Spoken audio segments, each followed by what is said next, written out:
Growing Pains, all for one and one for all. Hello and welcome to Some Assembly Required, our podcast here at Wainfleet BIC Church, where we discuss life through the lens of our Anabaptist roots. My name is Julie Adams, and I'm joined by Pastor Renee Kiewit. Welcome, Pastor Renee. Thank you. I feel like I haven't been here forever. I know, it's been a while, eh? The way the schedule has fallen That's this right. time. Well, we're glad to have you back, and we are Halfway. knee deep in the next series, which is kind of a brief series as we look forward to Advent. And before we get started, I'll mention that if you were here on Sunday and picked up your Advent guide, Yes. that is wonderful. And if you were away on Sunday or didn't make it in or grab one, then we still have some. Pop by the church office when it's open, or you can also get it at BIC Canada on their website. There's a digital guide if you prefer to download it and read it that way. That's perfect. Yeah, it's so fun to see all the Christmas things starting to come out and getting plans. But before we get too far ahead of ourselves with our Christmas trees, we're not Julie, there yet. Is your Christmas tree up yet? Absolutely not. It's not time yet. I have a strict December 1st policy in my home that is violated every year by my children, by my family. No, I'm just joking. Well, we can't get to Christmas until we finish Growing Pains. Yes, so we good. are in. Take your time. We are in this series, which you could say, oh, pain. That does not. Ooh, yeah, no. We do not want to talk about anything with pain. But thinking ahead and sort of looking back in the history of this church, it is exciting. And hearing Pastor Charlie and Pastor Trevor talking about sort of the places that we've come as a body over the last 150 years or so. Yeah. And it's exciting to see what has been happening over the years with the Lord's guidance and with his faithfulness in terms of church growth and change. And we've had to adapt, and we've had to try new things, and we had to consider hydro and electric lights at one point as a change. And then we had to consider financially changing the size of this building. That was back in 2002, 2003. And so there have been, over the years, many ways that we have adapted and changed. We adapted and changed through COVID, and that required a variety of changes. And so really there's lots of change that is always happening. And I love change when it's my idea. Yes. And when I want it. Yes, same. And but it can be quite painful to ask me to change if it's not something that I prefer. And Charlie was talking last week about early adopters, mid adopters, late adopters, and basically like never adopters. And I sit heartily in the mid. Yep. Heartily in the mid. And every once in a while I'm a late adopter. But I'm trying to remember the excitement of the changes in the past and how God has been faithful, and how I've now looked back on those changes and thought, I loved that. Like, I'm glad we did that. Yeah. I'm glad we added that. I'm glad we adjusted in this particular way. And trying to have that help my attitude to stay maybe mid and maybe early mid. I don't know. If early mid is a new category, I'd like to make it. Yeah. Because there's so much to gain. There's so much to gain.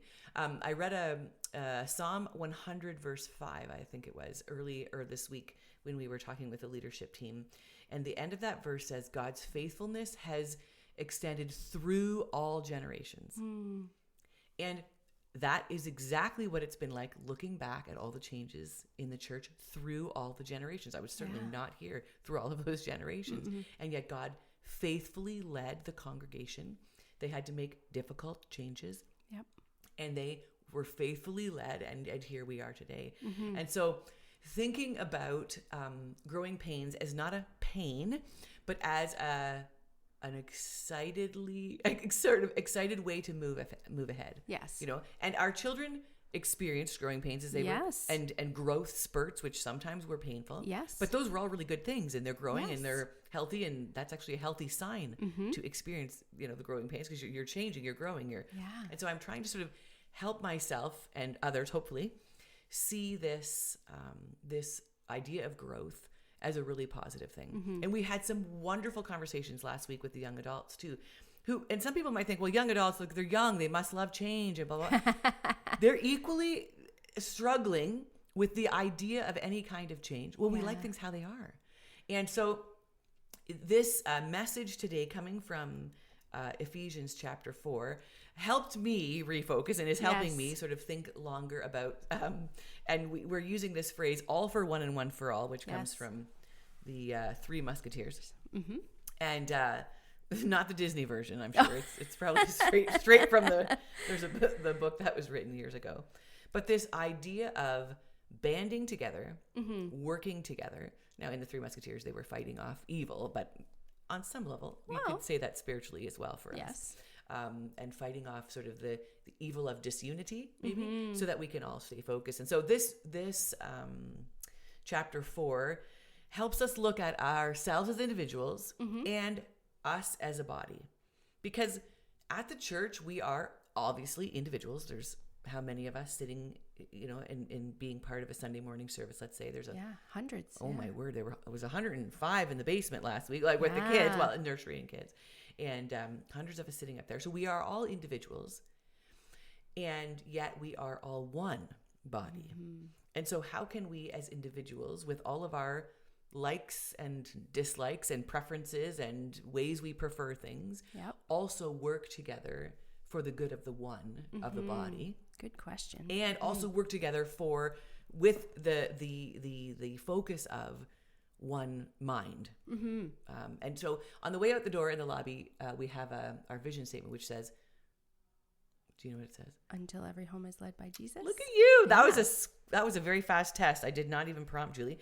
Until every home is led by Jesus. This is sort of this one focus, this one goal, and we can go at it in a variety of different ways. Yeah, and we should go at it in a variety of different ways. 100% for this same one goal. And so if the passage in Ephesians, it actually shares with us 7 ones. 7 ways we can be focused. And this is sort of like the all for one. This is the one we are focused on. Yes. One body, one spirit, one hope, one Lord, one faith, one baptism, one God overall. And this is how, in the midst of change, in the midst of things maybe not our preference or not our preferred way, what is the one thing? How can we all rally around one thing? Yeah. One focus, one purpose. And our one focus as a body of Christ is the Lord, and is how he is leading us, how he is guiding us. And so to allow ourselves to say, it's not going to just be about what I want, or my preference, to sort of set aside some of those things. We also have to be healthy as individuals. Yes. And so the opening section of chapter 4 talks about how we as individuals need to be just soaked in the Lord's presence so that we can have more of his character, have more of his quality, so that we can abandon some of these things that I really want to hold on to really tightly, but I can maybe open my hand because it's not actually all about me. It's about the Lord. And so in that first section, it's talking about the ways that we need to be changed and transformed. In fact, this is reminding me of 1 Peter and some of those ways that the holiness that God is calling us to. And it's talking about always being humble. I was like, always, really? I always say Every that always time? and never are like these words we should never say because they're like impossible. They're absolute statements, They're absolute right? statements. And Paul is like not shying away from the absolutes, although he was not one to shy away from absolutes. But lead a life worthy of the calling that we have from God. Always be humble and gentle. Always be humble and gentle. Be patient with each other. It's just getting easier and easier. Making allowance for one another's faults because of your love, because of God's love. Not because it's easy for me, or not because it's what I like, or it's not because that person's my favorite person. It's purely because of God's love. It's again, not about me. These character traits are God's character that as I journey with Jesus, hopefully am being more and more transformed into. And then verse 3 says, make every effort to keep yourself united in the Spirit, binding yourselves together with peace. And that was helpful to me. we're to be united in the Spirit, united in these ones. Yes. that verse 4 goes ahead to lay out, because we're not always going to be united in our opinions and in our but that's okay. Yeah, that's okay. Even in our nuclear families. Yeah. Oh, absolutely. Right? We have 4, 5, 6, however many people, 3. Yep. It doesn't matter. Even if it's just the Even husband and wife, if it's just 2. You still have 2 full sets of ideas that could be contrary. That could be. And so how do we become all for one and not just one for one? Yes. Or all for myself. Yes. And so it requires great humility. Yes. It requires gentleness. It requires patience. It requires saying, I'm gonna make an allowance for your fault because you're making an allowance for my faults.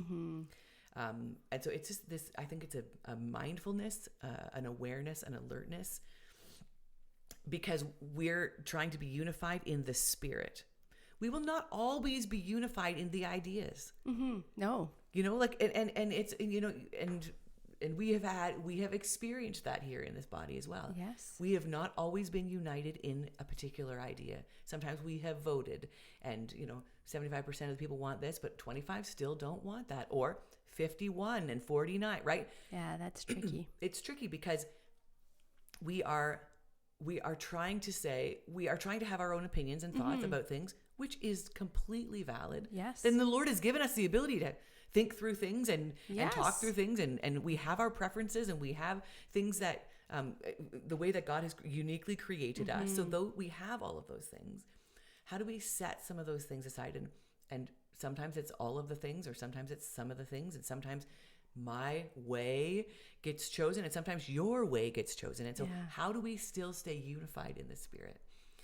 And so I think the focus that we have to remain on are this series of 7 ones. Like how do we stay all for one, and it's one in the Lord.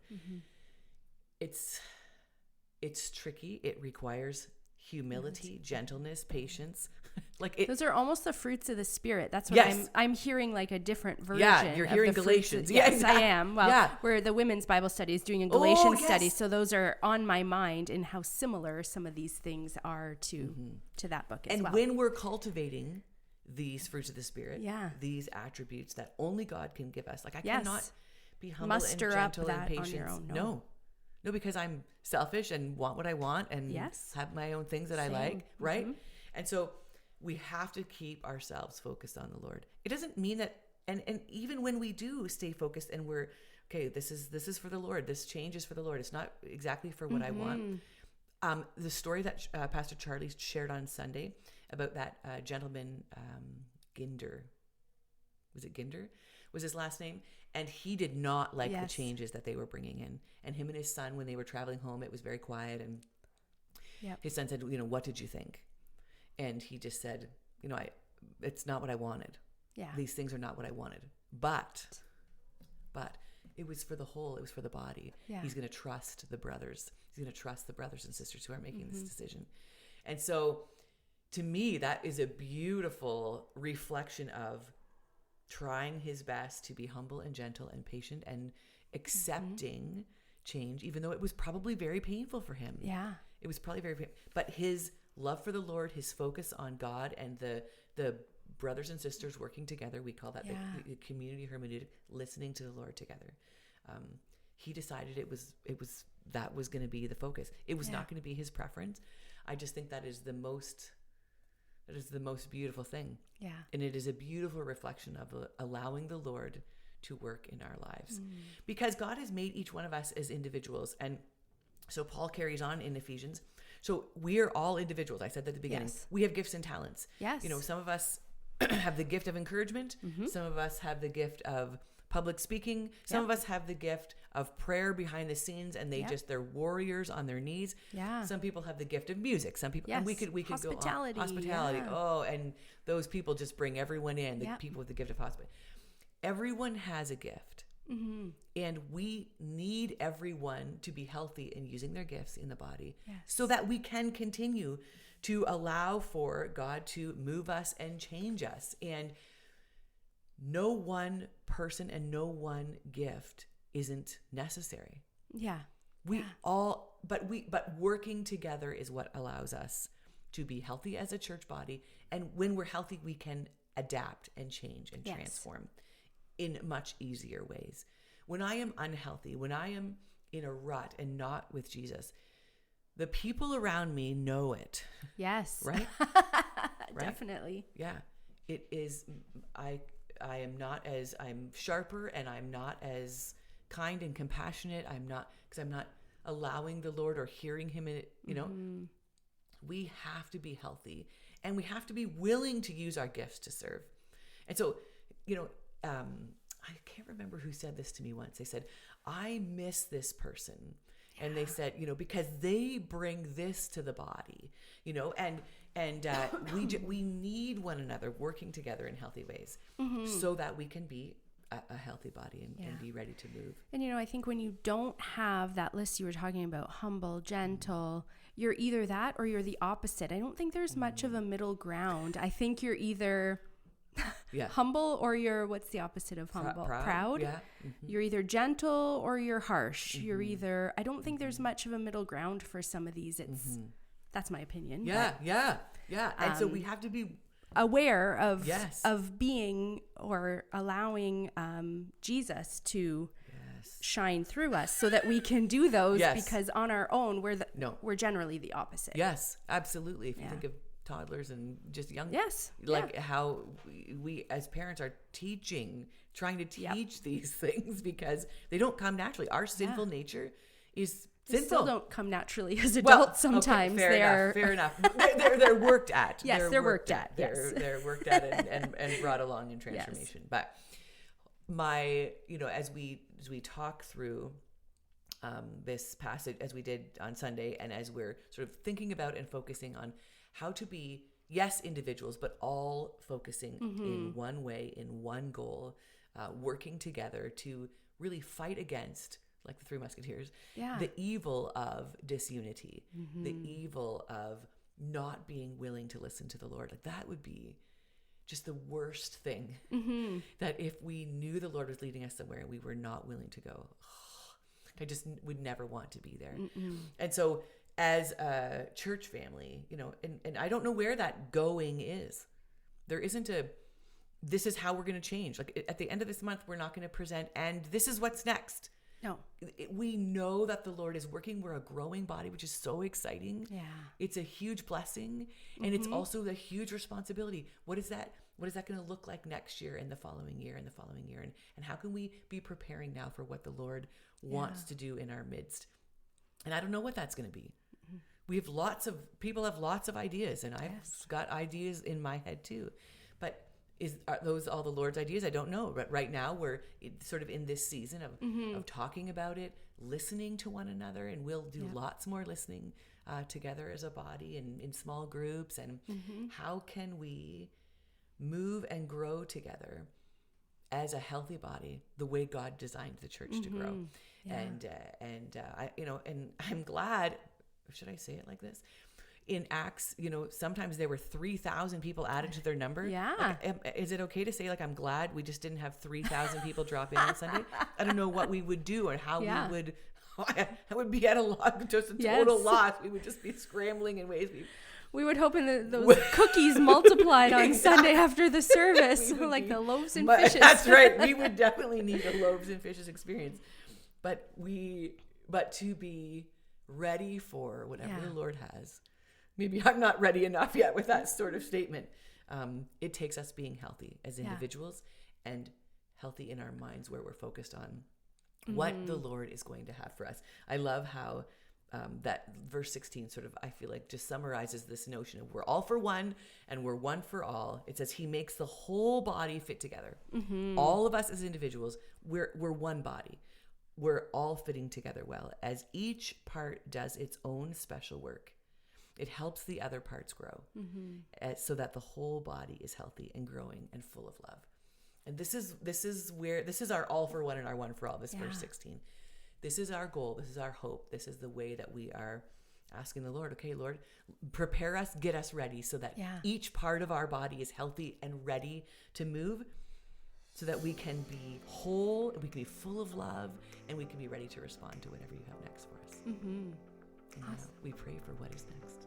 Yes, I think that's an important key piece too, to continue praying. Absolutely. What is next? Help us to be healthy, Lord, so that we can be looking ahead to what the Lord has for us. And it'll be awesome. Yeah. It'll be awesome. Thank you very much, Pastor Renee. That was a great challenge and a little cheerleader up there. Yes. Getting ready to go forward. So come back next week as we close out this series. That's right. Which is flown by. It is, yeah. So yes, if you'd like to get in touch with Pastor Renee, you can reach her at renee@waynefleetbic.com. And my email address is julie@waynefleetbic.com. Thank you so much for tuning in. We look forward to connecting with you next week. Have a great week. Bye-bye.